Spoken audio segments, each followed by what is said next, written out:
deacon, your spiritual journey is examined in every way, turned inside out, scrutinized, and then hopefully put back together again. If it's done well, the process is something like a minor vivisection, something like a lobotomy if it goes wrong. When I was coming to the end of my process, after a particularly draining interview session, the Commission on Ministry wanted to lighten the mood. And so they asked me what was for them a fun question. And the question was, if you could pick a favorite heresy, which one would you pick? By heresy, we mean intentionally believing something false about Jesus, even though the church has gone to great pains to disprove it. That's worth saying again. By heresy, we mean intentionally believing something false about Jesus, even though the church has gone to great pains to disprove it. So they were asking me, in their own lighthearted way, which heresy was I most frequently tempted to believe? There was once an ancient heresy called Docetism. And I'm calling it ancient, but in fact it's still with us today. It never really went anywhere. The idea goes basically like this. Docetism means to seem. Well, to seem what? When applied to Jesus, Docetism meant that Jesus appeared to us as a man, but that's all. He only appeared. He only appeared. He was in fact God, or a spirit, or a phantom, or a creature skilled at shifting shape, but he wasn't a man. Now you might think that's crazy, or you might find it oddly compelling, but you should know that heresies never really die, they just evolve like viruses. Here's an example. Every time a new Superman movie comes out, you should pay attention to Christian journalism. All of a sudden, articles come spilling out about the Christological imagery in Superman. Look, he dies in the shape of a cross. He comes back to life. He comes to earth to save people. He has inexplicable power. He's held up as a moral example, and on and on. Superman is like Jesus, the articles go. In one really nice episode, Superman's dad tells him, "You'll give the people an ideal to strive toward. They'll race behind you. They'll stumble and they'll fall, but in time they'll join you in the sun. In time you'll help them accomplish wonders." By the way, when you notice those connections on the big screen, it is meet and right for your Christian imaginative synapses to start firing. It's fun when that happens. So after a new Superman movie, those articles come out. But then in response, all these other think pieces come out about how, despite all the Jesus imagery, Superman is from Krypton. He's Kryptonian. He's not a human being. The people writing these responses are trying to say, yes, please enjoy the Superman-Jesus connections, but don't become a Docetist. The response is a cautionary one. Keep in mind, Superman is not a man.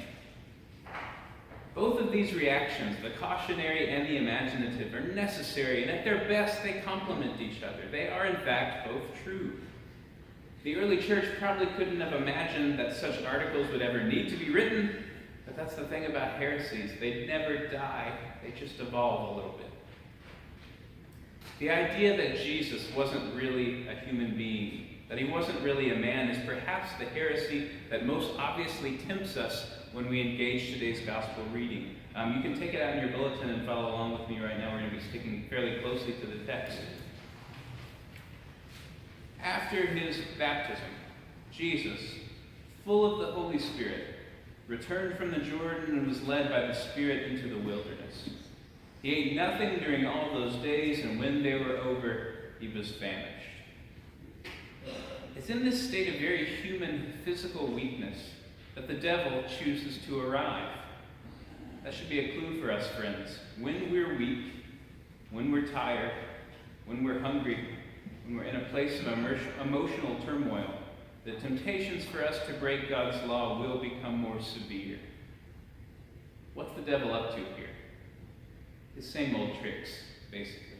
The devil's even less creative than the heretics here. His temptations for Jesus follow a very predictable pattern.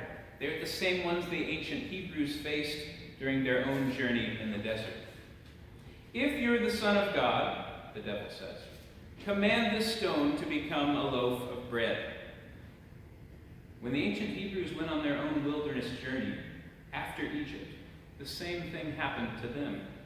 Did Moses lead us out of slavery so God could starve us to death?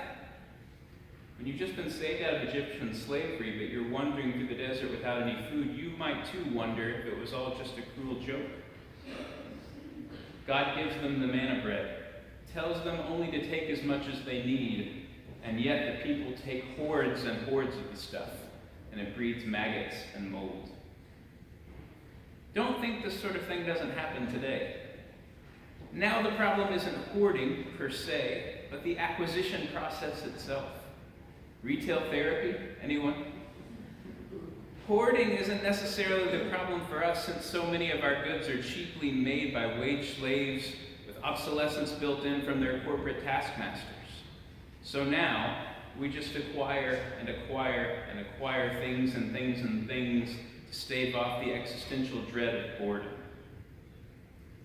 Friends, during the season of Lent, you might find yourself bored from time to time.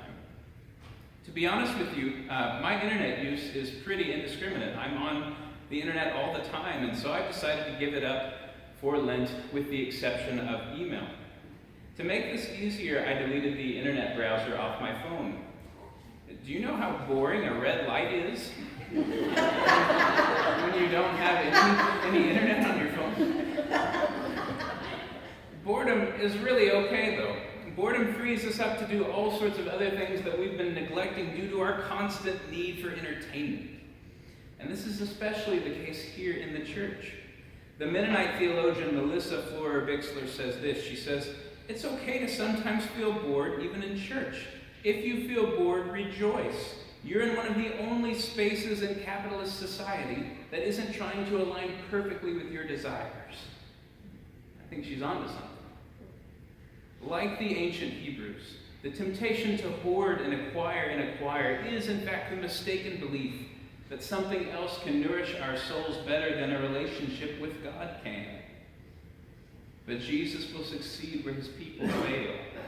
Man does not live by bread alone, he tells the devil. After all, the fall of man itself was a failure to fast. We'll come back to that point at the end. And so, the devil tries again. Then the devil led him up and showed him in an instant all the kingdoms of the world. All of this glory and authority are mine. And if you worship me, it can all be yours. Jesus knows that the temptation to worship other gods is all too real. He remembers that the Hebrews, in their hunger, in their impatience, had fashioned a calf out of gold at the base of Mount Sinai, right under Moses and God's noses. They decided God was taking too long to answer them, and they would turn their affections elsewhere, even to inanimate objects they made themselves. If you think that's absurd, you're right. But don't think it doesn't happen today, as if we're so much more spiritually advanced than the ancients. Last year, our neighbors to the south in Houston had to shut down an erotic robot brothel. You can look that up if you don't believe me, or you can take my word for it. Unfortunately, there is no guarantee that this business won't eventually open. Thou shalt have none other gods than me. And so Jesus answers the devil, "It is written, worship the Lord your God and serve him only." Where his people stumble and fall, he'll continue striving with them. Where they fail, he will succeed. So at last, the devil takes them to Jerusalem. And on the pinnacle of the temple, he says, "If you are the Son of God, throw yourself down from here. For it is written, he will command his angels to protect you, and on their hands they'll bear you up, lest you dash your foot against a stone." Jesus knows the ways his people have failed this test in the past. There's a famous Old Testament episode involving water, a rock, and Moses' staff, which we'll have to save for another time. But the point of it is that Jesus knows the provision of God does not mean that we should try God's hand by doing stupid things in the hopes that he'll save us. Jesus answers the devil, "Do not put the Lord your God to the test." When the devil had finished every test, he departed from Jesus until an opportune time. The devil's tricks now exhausted. at least for the time being. Let's put all the pieces together now. The church has said no to docetism because Jesus really is a human being. And if Jesus really is a human being, then he could really be tempted by the devil with all sorts of real temptations. Think about that for a moment. They would not have been temptations if Jesus didn't struggle to say no.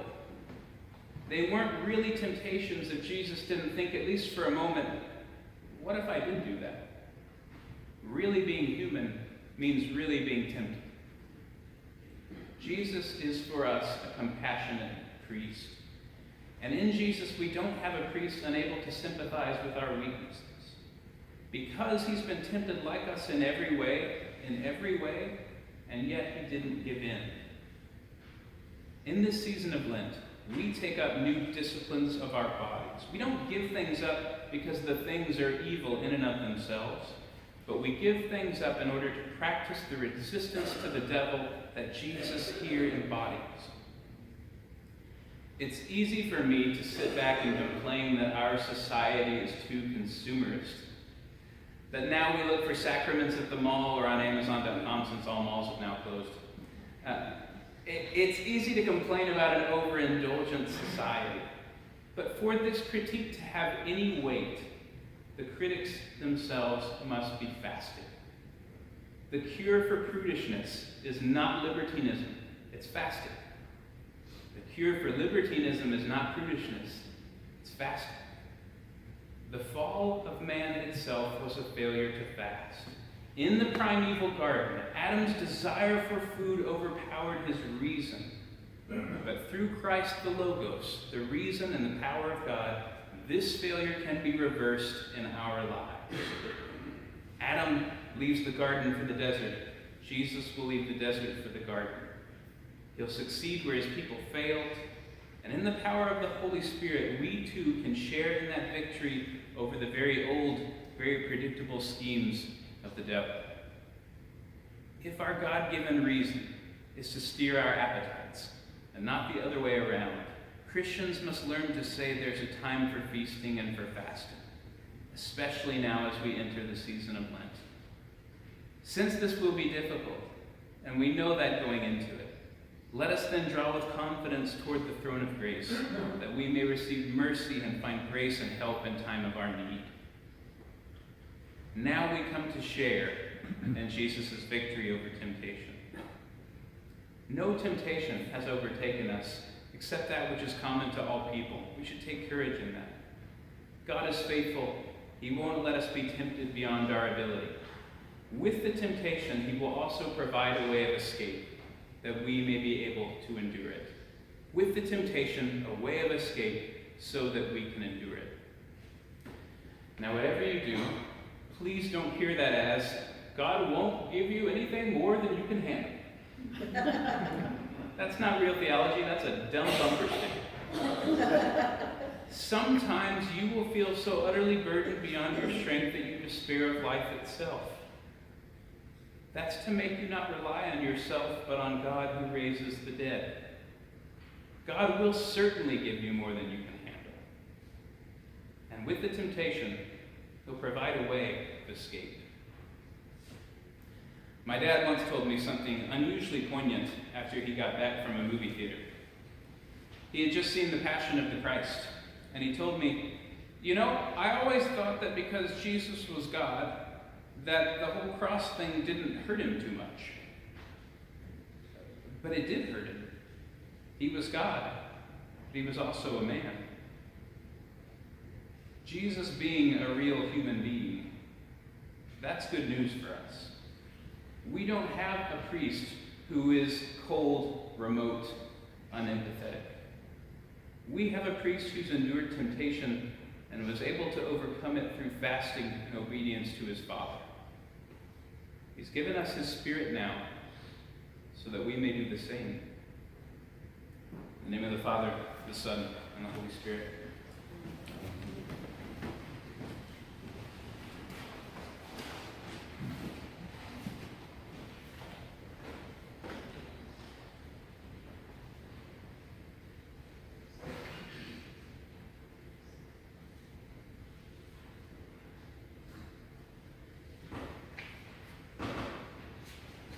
Let us confess our faith in